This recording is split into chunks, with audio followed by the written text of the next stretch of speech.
Hey, it's Rod Yates. Thanks for joining me on another episode of Humans of Music, a Jaxsta podcast.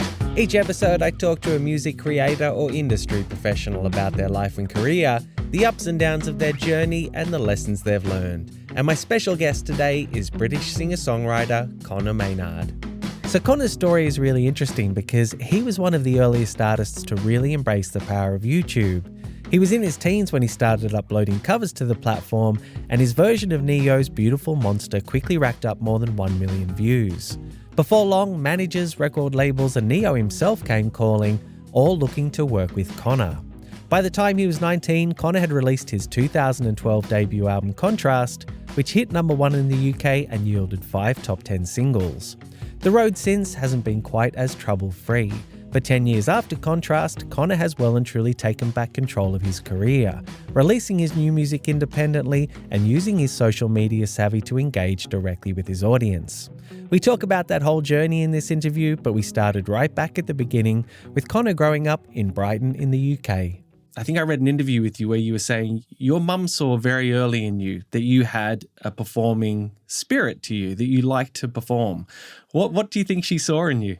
I don't know. I think from an early age, I remember my mum told me a story that I think we were at the doctor's, and I think we were in the waiting room, and she kind of noticed that unlike most other children that would kind of, sit there kind of like very shyly kind of like sat next to their parents, like kind of being very nervous and not really saying much, I would kind of just like go into my own world and like stand in the middle of the waiting room and just like belt out any song that was kind of like my favorite song at the time. Not really like as if I was performing to everyone, but more I was just kind of just like content with just standing there and singing a song, like kind of looking at the ceiling type thing. And I think back then it was like the Barney, the dinosaur theme song or something, I'm not sure. But anyway, I think she just noticed early on that she was like, oh, he seems to like not be like nervous or shy in front of people. And I think that she just thought, maybe he would enjoy the performing arts. And I think when I first had my first experience of it, she took me to a drama school to do acting. And I loved it. And I think I was literally like 7 years old or something when I first went. And I would do these acting classes every Saturday at like a part-time drama school type thing. And then a few years later, I started doing singing and dance lessons, but only because I always felt super left out, because I would go to these drama classes and my friends who were in the drama classes, the majority of them would stay on to do singing and dance after, for the rest of the day. So they'd be there like 4 or 5 hours of the day, and I would only be there for 1, and then I'd go home, and I felt really left out. I was like, oh, they all get to carry on, hanging out, having fun, performing, and I'd be like going home after an hour. So I was like, oh, I kind of want to join music mainly to hang out with my friends, not so much because I want to do music, I want to sing. It was more just because I wanted to hang out with everyone. And then kind of from there, that was, I guess, where I became a bit more of an all-rounded performer. And then that was kind of how it started back in Brighton when I was much younger. So where do you think though that performing spirit came from? Did your parents have it? Was there anything around you in your orbit that kind of that you learned from, or do you just think it was in you from a very early age? It definitely stemmed from my family, I think. So my dad, actually, when he was a lot younger, he performed in the West End, which is kind of the UK's version of Broadway. And he did a bunch of musicals when he was younger. I think he played the lead in a show called Tom Brown's School Days. But when I don't know how old he was, but eventually when he reached kind of either like when he was a teenager or an adulthood, he completely stopped. Like I've actually never heard my dad sing or anything like that in real life. So he stopped kind of once he wasn't a child anymore.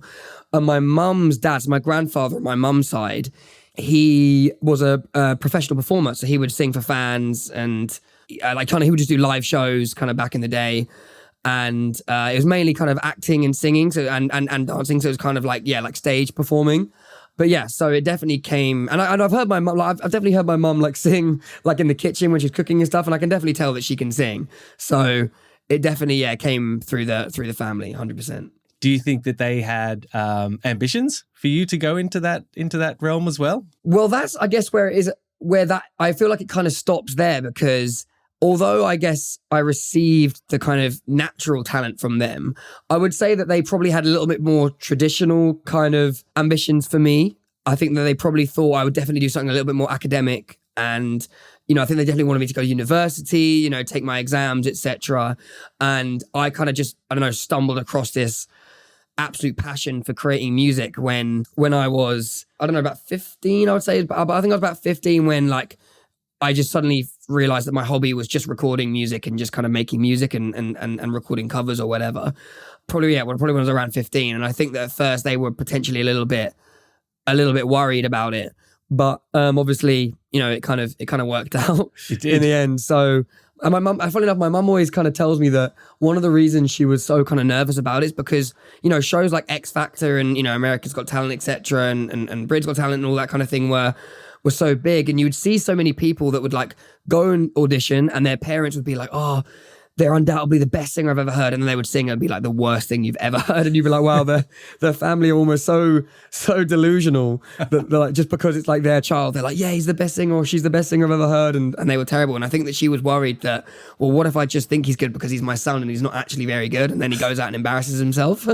So I think that she was always a little bit kind of hesitant to push me to follow it. And then once it kind of, you know, took off online, I think then she realized, okay, yeah, I think that he's actually pretty good at this. So yeah. So just again, before things started to take off online, in terms of, you mentioned that that drama school that you would do as a kid, I think as young as 7.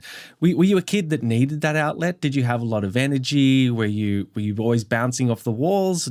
What sort of kid were you that sort of suited you to be doing that? 100%. I would say that I was a very energetic child. I think that at school I was maybe a little bit of a troublemaker purely because I wasn't very focused. I didn't like kind of like, you know, sitting down and just and focusing on my work and, you know, like working on my kind of school books. I was much more kind of like I wanted to kind of like have fun and chat to my friends and, you know, kind of be the class clown quite often, and it often got me into a little bit of trouble. So I think that like performing was definitely an outlet for me back in the time. I think that's probably why I enjoyed it, because I had a lot of energy, and I kind of like, you know, I guess being the center of attention sometimes, which is kind of embarrassing to say, but I guess it was a trait that I definitely had as a child. So yeah. Were there lots of visits to the headmaster's office? I would get in trouble quite a lot. I remember like the really painful embarrassment sometimes because there were certain teachers that I really got along with, and there were certain teachers that I really did not get along with. And I think always the worst thing was when you're in a lesson where you didn't get along with the teacher, that teacher would send you outside, and then a teacher that you did get along with would walk past you, and you know, to them you're kind of like this really well-behaved golden student, and all of a sudden they're seeing that you've been sent out of a class. And it was just, I remember just being like mortified where like a teacher I liked would just see me in like my, you know, my low points. so yeah. So in terms of, and last question about that drama school, but were there things that you learnt there that would later hold you instead for your performing, both in theatre but also musically? Were there just some key little lessons that you learned even at that early age? I honestly think that maybe subconsciously, I can't pinpoint maybe the exact moment or kind of like how, you know, when I was taught this, but I think that one of my kind of traits of my music that I feel like definitely gets one of the biggest responses and seems to be one of the most like central drivers of my music is what a lot of people seem to think is that the emotion that I will put into a song is like the emotion that I will put into the words that I'm singing and the emotion I'll portray when performing.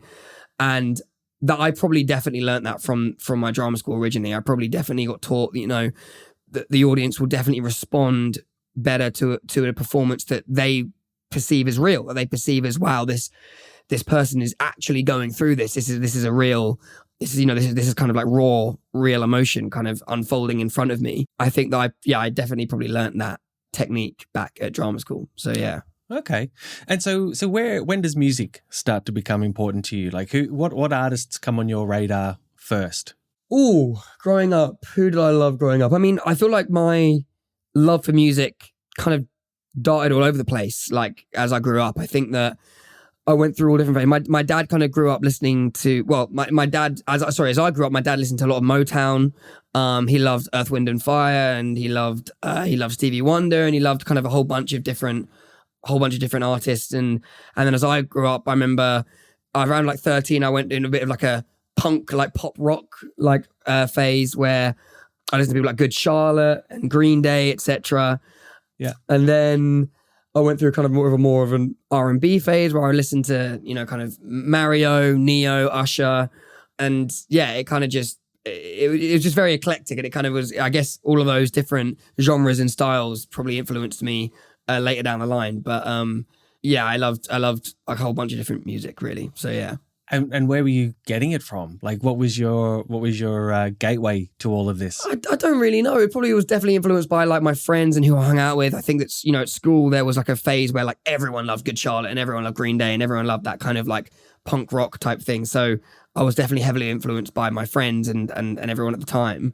And then I remember a few years later when R&B kind of took over, it's because that was kind of like what my friends were listening to then as well. And I think someone was playing like Mario's Go album in their car, and I remember hearing it thinking, oh my God, I love this song. Like, what is this? And then it just sent me down like a rabbit hole of R&B music. So yeah, I guess it was mainly influenced by my friends. I think once I kind of, was around 13, 14, I'd say my music tastes were definitely influenced by like what my friends were listening to. At what point then do you realize that you can sing? And also, from what I understand, you didn't actually tell people that you could sing at the time. Is that correct?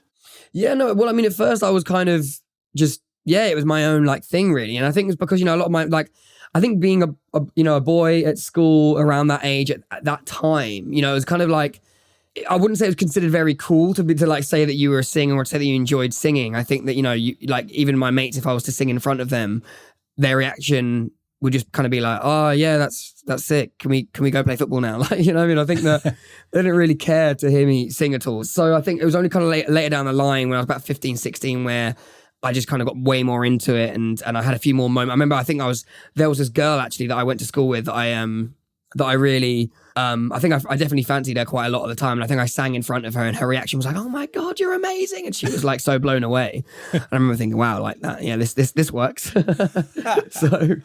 So I was like, oh, okay, yeah, this is good for me.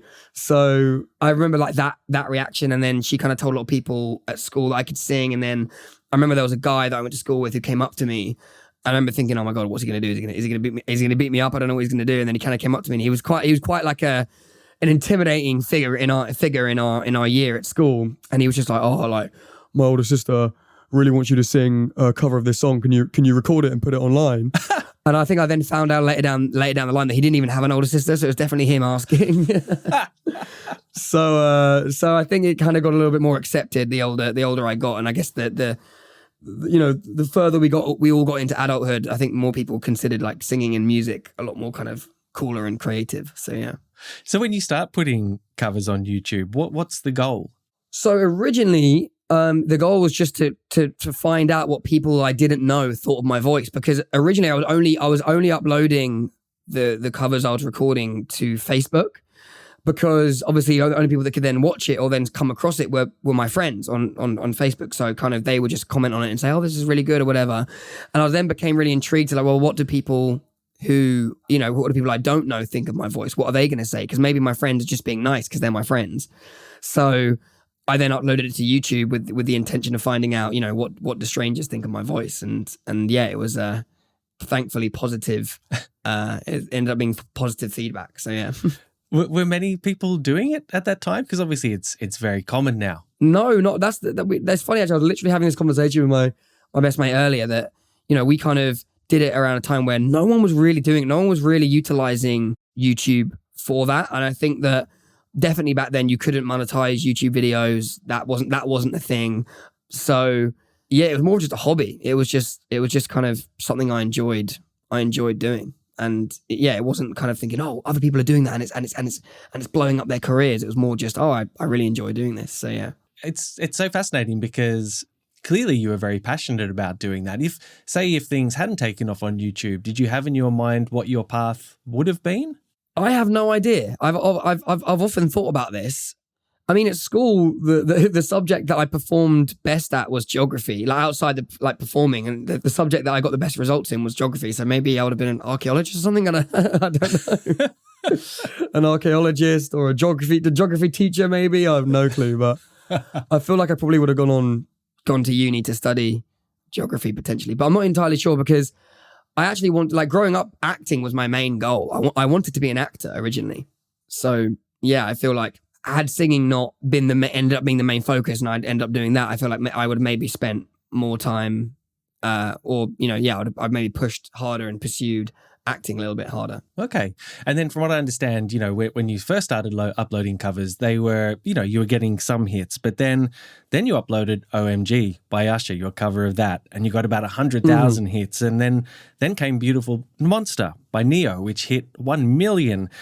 So you're getting that these are your first experiences, I guess, of that real endorphin hit that can come with that kind of, acknowledgement of your talents. How did that affect you at the time? And how did that color what you wanted to do creatively?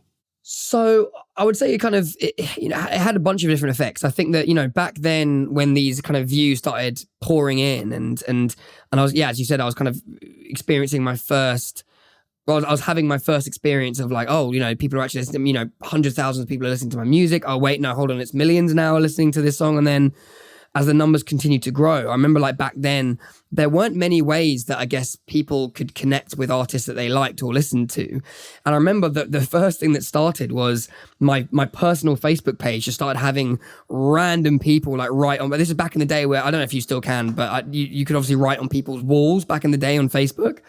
And random people from all over the world were writing on like my personal like Facebook wall being like, hey, just saw your video, loved it, blah, blah, blah. And obviously my friends at kind of college, I was at college at the time, so I was 16. So it was kind of like sixth form college in the UK in Brighton. I obviously all my friends were seeing this and they were kind of like mocking me, obviously like not like being mean, but obviously they would kind of joke about it. Like the next day at school, they'd be like, oh, like who's that person writing anything? Like, oh, Conor Maynard, I love you. Oh, Conor. And it became like a running joke to like pretend to be like a huge fan of me at school. And then obviously as those views came in from kind of, regular people, it also kind of drew the attention of music execs and managers and stuff. And that's kind of what I guess caused the biggest change was when kind of like contracts, etc., started getting emailed to me and someone saying, oh, have you got any representation? Have you got a manager? And then I was kind of like, I suddenly started receiving a lot of attention from those people. And then obviously I was telling my mum and I was like, I'm getting sent contracts. And she was like, right, well, maybe we need to seek help of a lawyer because this is obviously a little bit over, like above our heads type thing. So she basically reached out to a lawyer. And it's funny actually because my old manager always used to joke saying that my mum did the classic thing of picking up the phone and calling the most expensive law firm in London,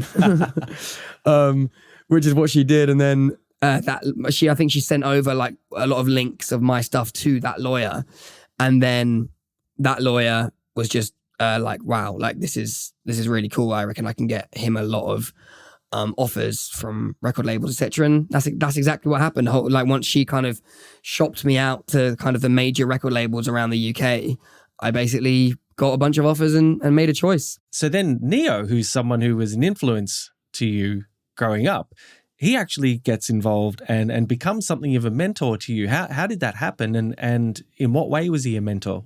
Exactly. So Neo was kind of involved around the time when, as I said, this kind of notice and attention started coming my way from music execs, because I think I was literally I was meeting my lawyer for the first time in London the exact moment I received a text from this guy who's claiming to be Neo's manager saying, oh, can you do a Skype call with Neo tonight? He wants to talk to you about something. And obviously at the time I was like, this is insane. Like, what's going on? Wow. And obviously I said this to my lawyer and she's like, all right, well, you head home and then like, let me know how that call goes.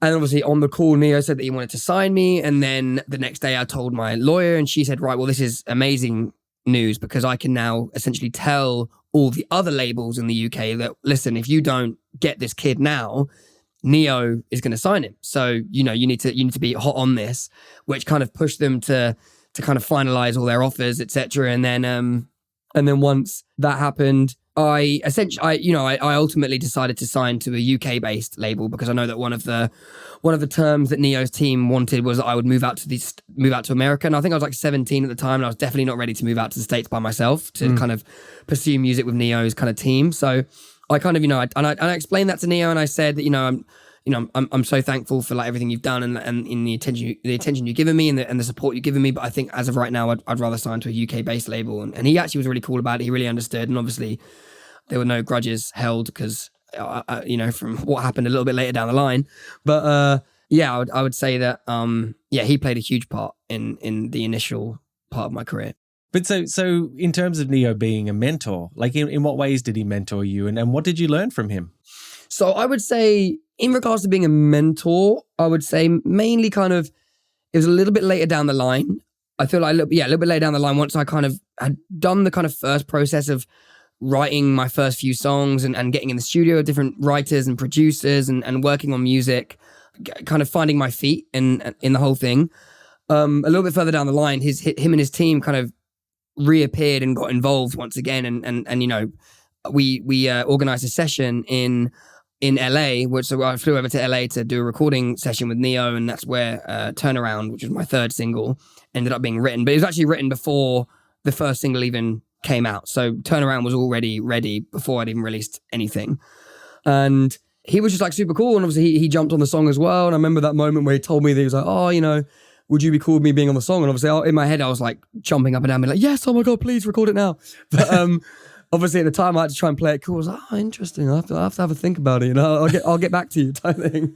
But obviously I was, you know, very excited for him to do it. And I remember when we shot the video together, he was like just super cool, and he gave me a whole bunch of advice and was just like super supportive and so professional, and just, yeah, he's a just genuinely really nice, cool guy. And I remember, like, I'll always look back at thinking and think that he was just genuinely someone that I met in the industry that is a genuinely nice guy and extremely talented and extremely good at what he does. So yeah. Well, one of the other people who I guess you got to work with quite early, and this is when you were working on your debut album, Contrast, which was Pharrell. Yes. Which must have been, you know, an incredible experience. And again, were there things that you learned from him? Because in terms of your original music career, you're quite new to the game at this point, but you've got these legends such as Pharrell and Neo who are working with you. What did you observe of the way Pharrell worked, and what did you take from that? I mean, he worked in a super, super peculiar way. Like, obviously extremely, extremely talented guy, and also, once again, a really, really cool person. I remember when I found out that I was going to be heading over to Miami to spend a week in Pharrell's studio with Pharrell every day. I remember like being so excited because he was someone that I genuinely thought was so sick and like just insanely good at what he does, and I didn't really know what to expect. I remember like feeling that the session wasn't quite as collaborative as I had hoped. I remember he was a little bit more like, I kind of got there and a lot of the songs he'd already worked on were already written, and he kind of just wanted me to record the song as it was, and then sometime at other songs where he kind of made them, I felt like I wasn't that involved in the writing and creating process. He kind of would make the beat, and then the way he'd do it was really strange. He would make the beat kind of in front of me, and I guess he would definitely vibe off like my reactions. If he kind of felt that I was definitely liking something, he would kind of keep going, and if he felt like I wasn't liking it, he would maybe switch it up. But he would kind of work on it, and then once he had finished the beat, he would get the engineer to put it on his iPod. So he had this is like what, this would have been very early 2012. I think it was like March 2012. He put the song on his iPod, went outside, and would go on his skateboard and he would skate around with the song on his iPod, listening to it in his headphones, and would write the whole song, come back into the studio. He would lay down all the vocals, and then I would just record it. So it was quite an odd way of working, definitely a way of working that I'd never worked like that before, and I definitely haven't since. So it was a very unique way of working. But I would say something that I learned from him, which I feel like was a really cool kind of way of working that he has is to not overthink things. I feel like he just kind of goes with the flow and doesn't try and spend too much time on one thing. He'll kind of not overthink it, not overcomplicate it. He'll just make a vibe that sounds really cool, record it, cool, then move on to the next idea. So I feel like that was a cool way of working that I still practice and still use when I create music now. But what an incredible education, I guess, to be in with these people and to see Pharrell's methods, and as well, given that you hadn't prior to that had that much experience in terms of figuring out how all this works, your head must have been spinning slightly, going, "Oh, is this normal? Do most producers then get on their skateboard to listen to a track? Is this? Were you just trying to figure out what is normal and how you fit into it?" Definitely. I mean, I remember that session was just I think that obviously once you are in the music industry, you do realize that like different people just work in such different ways. Like, and you just discover what you're comfortable with and what you, and like how you enjoy and what you feel like, process you feel like gets you the best results, and then you end up just kind of trying to end up working with other people that work in the same way, because I feel like it just flows a little bit better when you kind of work at a similar pace, or with similar methods. Yeah. But yeah, the Pharrell session was a kind of absolute roller coaster, because I think like day 2, I think Ludacris came into the studio and Pharrell played him like everything that I'd recorded already in that session, and then I think 2 days later, Tyler the Creator came into the studio, and I met him, and he was hanging out with Pharrell, and Pharrell played him what we'd been working on, and Tyler the Creator gave his kind of input on the whole thing. And then on the last day of this of the week, Tyler the Creator, he invited us to his show in Miami on the last day of the kind of session, the week-long session. Yeah. And I went there, and I remember I was like standing on I was basically watching his show from the stage. I was standing on the stage at the back with loads of other people, and I kind of looked to my left and realized I was literally standing next to Lil Wayne. So it was it was an absolute roller coaster of a week. How did you feel like you belonged? No, I definitely got a massive imposter syndrome in that. I remember at that point thinking, I am so out of my depth here. This is so like this is so like nothing I've ever done before. This is definitely on the wild side. And obviously all I could think was, I cannot wait to tell my mates when I get out of here. But yeah, that was a very, very surreal situation. But it's still a lot of fun, and it was I really enjoyed it. We'll be back with more from Conor after this break. Welcome back to Humans of Music and my interview with Conor Maynard. So when Contrast comes out in the UK, number one, this is your debut album, goes number one in the UK. I believe there were 5 UK top 10 singles. Did you appreciate at the time the magnitude of that achievement? I would say so. I think I was definitely very excited when I feel like it hit me kind of in the middle of the week. When I got told, I was actually in bed. So I got a phone call on Sunday morning, because I think at this point it was back when the chart was announced on Sundays. And it was a Sunday morning. I got a phone call from someone at my record label. And he told me, mate, congrats. Your debut album has gone to number 1. And I was like, cool. And then went back to sleep. So I remember I went back to sleep. And then I think it was either later I can't remember if it was later that day or later that week. I actually went to the cinema and I was watching a film, and I kind of just had a moment where I went, wow, I'm the only person in this room that can say that my album's number 1 right now. And then I went, and I realized, oh my God, I'm the only person in the whole country that can say my album is number 1 right now.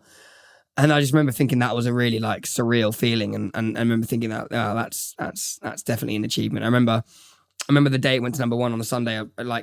I think they would do on one of the biggest radio stations in the UK. They did an album countdown, which they used to do every Sunday. And obviously my parents, I think with a few friends, sat around the radio and listened. And then obviously when it announced, number 1 is Conor Maynard, they all popped a bottle of champagne or something, I think. So, I guess it was definitely, it was nice for them as well. So yeah. Why do you think your initial reaction was just to go back to bed? Why do you think that you didn't have that, oh my God? You know what's so funny is I don't really remember. I think it was mainly because it was I think it was quite a close week. I think we were there was another album that came out that we were competing with for number 1. And I think it was such a stressful week. We kept getting the figures in different days. And sometimes I'd be number 1 and sometimes I'd be number 2. And then I'd be back. And I remember thinking it was so stressful that when we finally got told, okay, cool, you won, you got to number 1, I literally just kind of just collapsed back into the bed thank goodness for that. So yeah, I think I was more relieved, I think, than anything. Right. Who did you have around you at this time who could help you navigate that kind of success? Was there anyone by your side that you could really rely on? Because things were pretty crazy. Yeah, I would say I kind of had my mates at the time were definitely very close. I had all my close mates around me. I'd say that fun enough, the guy whose house I'm actually sitting in right now, who I'm visiting in the States, his name is Anth, and he's another artist. We were literally best mates even back then, and he was someone that was very close to me and would help me through any difficult situations or difficult decisions I had to make. He would be the person I would call, and we'd go over it and kind of give our opinions on what we think should happen and what we thought I should do, and then I'd kind of make a final decision based on that. And yeah, I would just I had a lot of my mates around, and obviously my kind of I was quite young. I was like 19 at this point, so you know, my team was a bunch of adults, and I was kind of like still a teenager. So for me, it was definitely quite odd to have that kind of just a bunch of adults constantly around you, and you having to feel like, you know, I felt like I definitely had a lot of pressure on me, but I had my mates that were there. Definitely, I wouldn't say I felt alone. So yeah. Right. But is that how you coped with it, through your mates?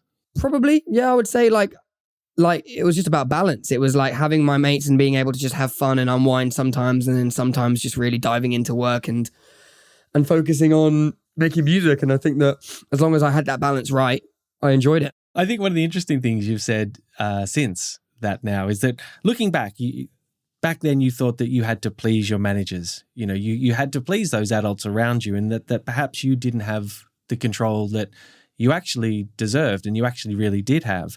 How did that manifest? Like, how did you see that happening? Yeah, definitely. I would say that for me, I learned a little bit later down the line that, you know, they're not my bosses. At the end of the day, you know, it's my name that's behind this. It's kind of, you know, all the repercussions of everything that happens with Conor Maynard, the artist, only land on me. They you know, I'm often the one I'll often be the one that's the only person that's affected by anything that happens with me as an artist. And I think that back then I kind of thought they were in charge, and they, you know, whatever they say goes, and I have to make sure that I just, you know, like make sure that everything I do is to please them, and they're kind of the authoritative figures. And I think that I quickly realized that when things aren't going so well, like a lot of those people will just fade away and will disappear and work on something else. And I remember like, well, hold on, this is my life. I don't get to just fade away and work on something else. This is literally me, and whatever happens with me, I can't, you know, escape and run away from. So I think that, you know, I would say like kind of unfortunately it was a little bit later that I realized it, but you know, at least I realized it at some point while I'm still able to release music. So yeah. Yeah, and that's such a big lesson to learn as well. Was there, you said when things weren't going so well that you noticed that happened. Was there a moment, like was it a distinct moment, or was it just a series of events? There were loads of moments. I mean, like it's quite frustrating because I actually can't like talk about a lot of it. I'm like legally, I'm not allowed to like talk about a lot of it, but like right. There was like a 5-year like period where like I was essentially like a 5-year legal battle over like loads of stuff regarding my career. And it was kind of around that time that I realized, right, like once this is done and I get to pick up the pieces and kind of put them all back together, I'm making sure that I lead the way and you know, anyone that's willing to work with me has to kind of know that I'm kind of running the show. So yeah. But I wouldn't say like in a dictator sense. Like I definitely still rely on, my people that I work with opinions, and I value their opinions. Otherwise I probably wouldn't even bother having them involved in my project if I didn't think that what they had to say was valid. So yeah, I definitely still listen to people that work around me. Sure. But you are independent now, and the music you release now, you really have taken control. So the music you release, you're doing so as an independent artist. What was the process then of putting the pieces back together and of deciding that this is the way you're going to run your career? Was it, I presume, again, there must have been a lot of learnings that you have, or a lot of steps to get back to that position?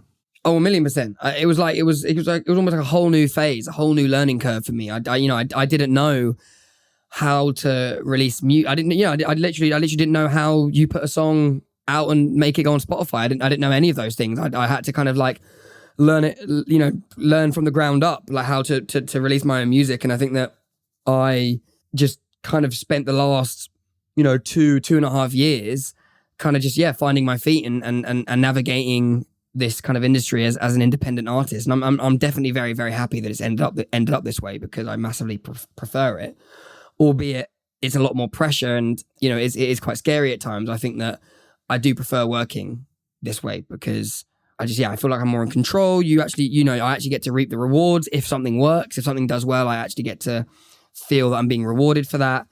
As opposed to feeling like you do all the work and then someone else reaps all the benefits for it. I think that, I'm very happy with it now. But yeah, as I said, it's a massive learning curve. I've had to adjust the way I work and learn new things. In so many ways. So yeah. What do you think the key things are then for an independent artist in 2022? Like what are the key things, the key ways that you can maintain a career? Because, over the past 12 months, your streaming numbers continue to climb. Like your engagement with your audience is obviously really high. What are the key things for an independent artist in 2022 to have? There's a lot of things. I think that it is very difficult to be an independent artist, and there's a lot of bases that you need to cover. And I think obviously, I would say I like to believe that hopefully still the center is strong music. I like to think that like having good songs and really honing your craft and making sure that you're writing and producing the best possible music that you can is kind of at the center of everything. But what I would say that is definitely up there in levels of importance is self-promotion, kind of knowing how to utilize the kind of abundance of platforms that exist today to kind of promote yourself. Because, especially in the online space, because the online space is such a crucial part of being a successful artist now, in this kind of day and age that, as I said, being able to promote yourself online is so important, and it's not an easy feat because everyone's trying to do it. There's kind of it's very very oversaturated, and as soon as someone does something that works, everyone starts doing it, and then you've got to kind of find the new thing, the next big thing to promote yourself. That's kind of all I'm always trying to do. I'm trying to find like, right, what is the next thing I can do to kind of get people's attention and listen and make and make them want to listen to my music over anyone else's. Yeah. So it is tricky. Yeah. From a mental health perspective, how do you shut off? Because social media doesn't sleep. It just keeps going. How do you separate yourself from that social media presence and actually get time for yourself and your mental health? Well, I mean, it's funny you should say that. I feel like I'm still trying to work that out. Still to this day, I think that I do struggle to shut off and I do struggle to kind of just relax. One thing I definitely do enjoy is gaming. I love, and people might maybe argue that isn't relaxing, but for me, it kind of is a form of relaxing. I'm really like into my gaming, so I'd say that that's kind of probably the main way that I just chill and I would say I'm also quite a social person. I go out with my friends quite a lot. I play football with my friends all the time, like multiple times a week. So yeah, I would say kind of mainly that is kind of what I do. So yeah. Okay. And then so in terms of your, I guess, current music, the music that you're putting out now, and PG&L was your latest single, which I believe you wrote and produced by yourself.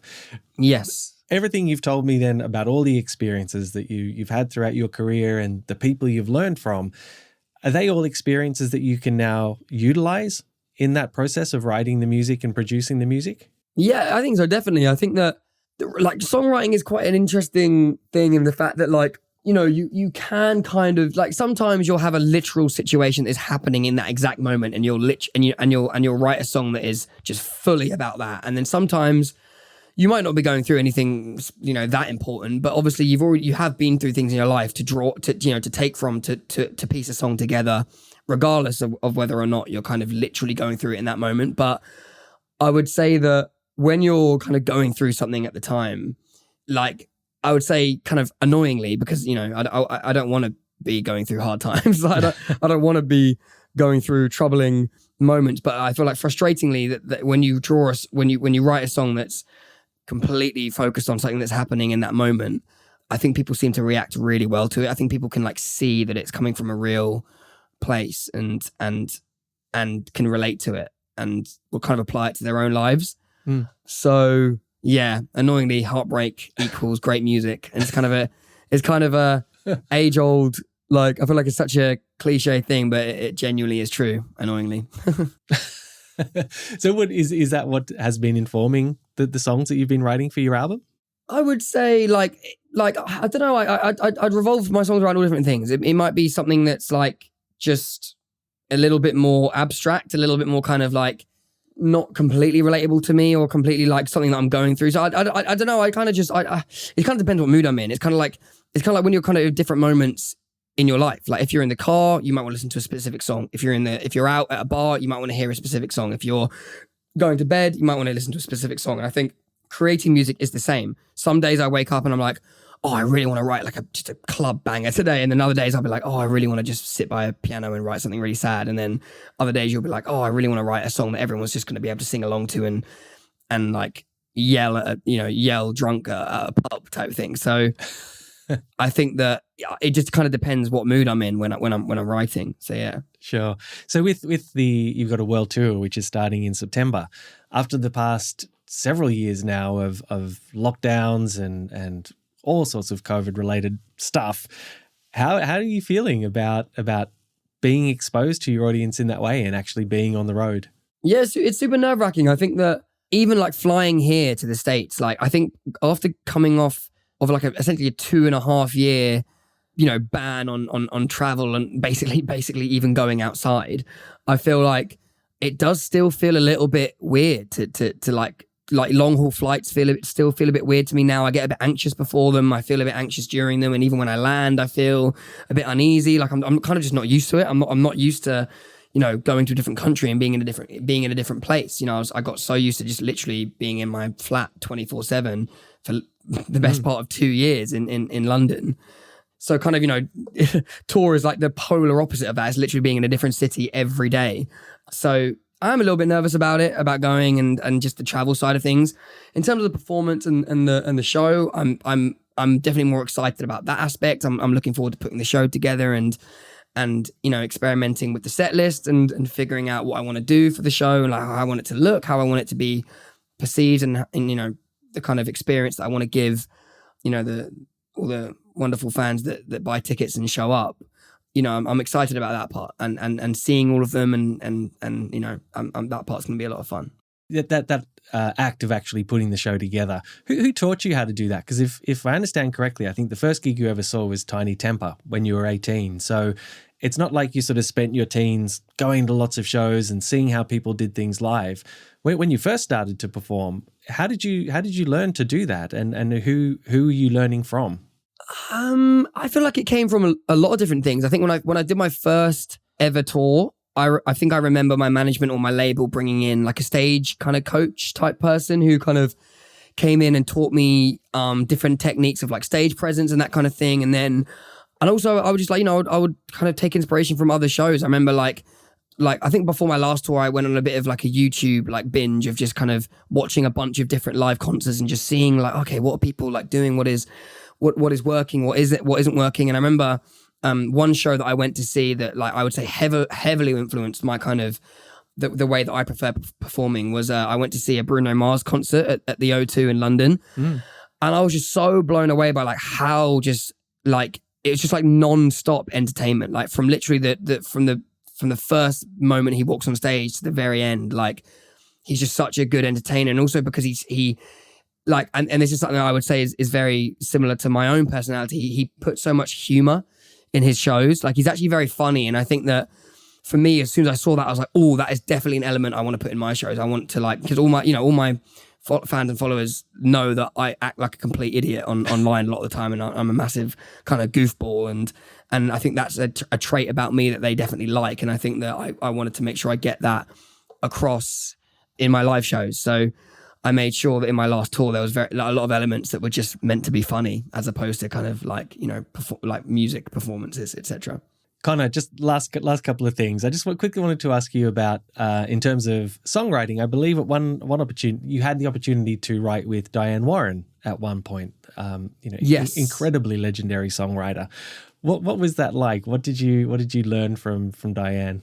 If I'm honest, the session with Diane Warren was so early in my kind of musical career. I don't actually remember that much from it. I remember like it was in LA, and we went into this building that she was working out of, and it was just a super like impressive building. She had a grand piano in one of the rooms, and it was just like such a sick room, and all of her kind of like plaques and credits were all over the walls, and it was like, oh my goodness, this woman is just like next level, like next level successful.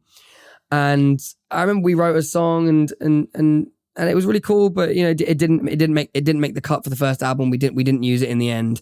But she kind of like, she told me like a story about when And her stories used to be like, her stories I remember were just so funny. Like the things she would tell me, like she said, because I think I came to realize that she wrote a song called "I Was Here" by Beyonce, which is like one of like my favorite Beyonce tracks. And I said, "Oh, you know, you wrote one of my favorite songs, I Was Here." And then she told me like, she like played it. I think she played it on a guitar over the phone to Beyonce. And I, obviously straight away I'm like, okay, cool. You were on the phone to Beyonce. That's pretty cool.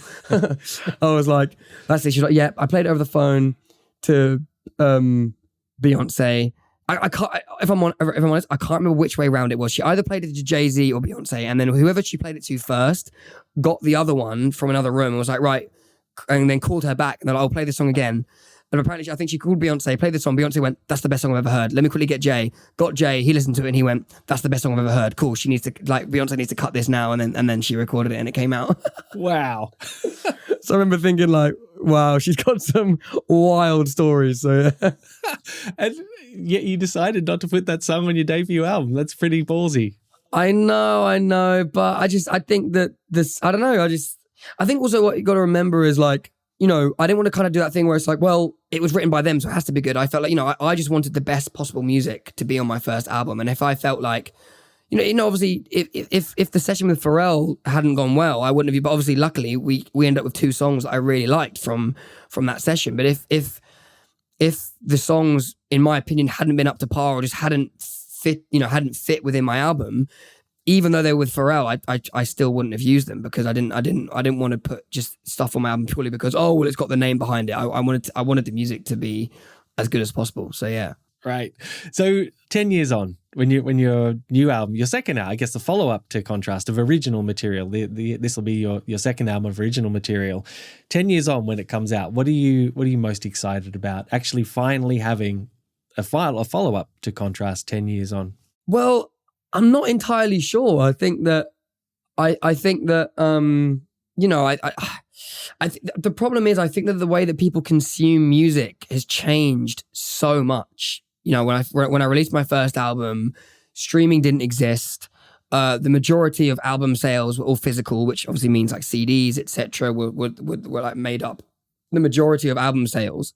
So, you know, it is so different now, and I think that I don't know. I can't even. It sounds bad to say, but I can't even tell you the last album where I listened to every song top to bottom. I feel like the last album that made me listen to every song was maybe Post Malone's album, which came out, I think maybe in 2018, 19, so maybe like 4 years since the last time I listened to a full album and actually gave the whole thing my attention and I listened to it, because I think now we live in a day of playlists and kind of cherry picking. People kind of pick which songs they like and just listen to those ones, because there's such an abundance of music that's released every day. I think I saw a stat that it was like 2,000 something songs are released a day on Spotify or something like that. So it's like, it's just so much music going out.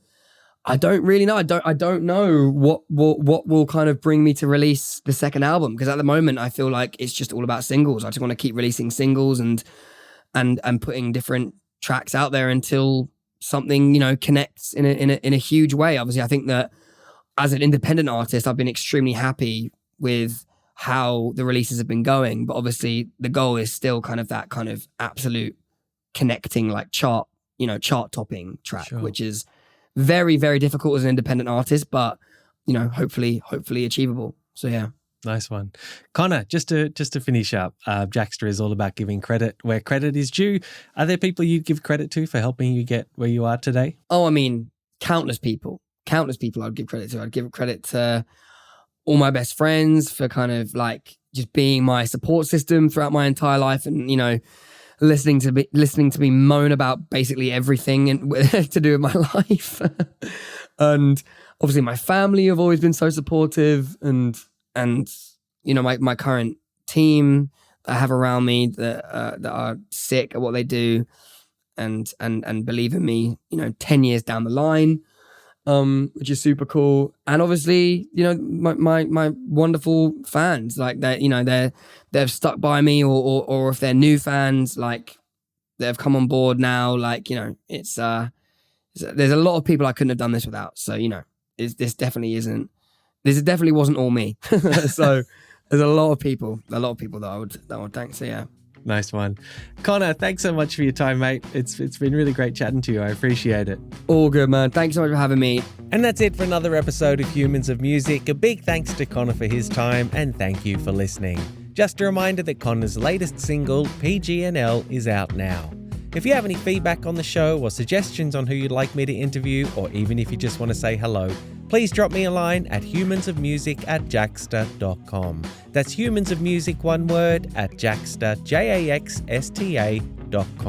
This episode was mixed by Lachlan Mitchell from Parliament Studios in Annandale, and the incidental music and theme song were written and performed by Sam Lockwood. Please remember to subscribe to the Humans of Music podcast so you never miss an episode, or even better, share it amongst your friends and rate and review it. And remember, next time you need to know who wrote a song, who produced a song, who engineered it, who played on it, who sang on it, who did anything on it, head to jaxsta.com for all your official music credit information. Until the next episode of Humans of Music, I'm Rod Yates. Thanks for listening.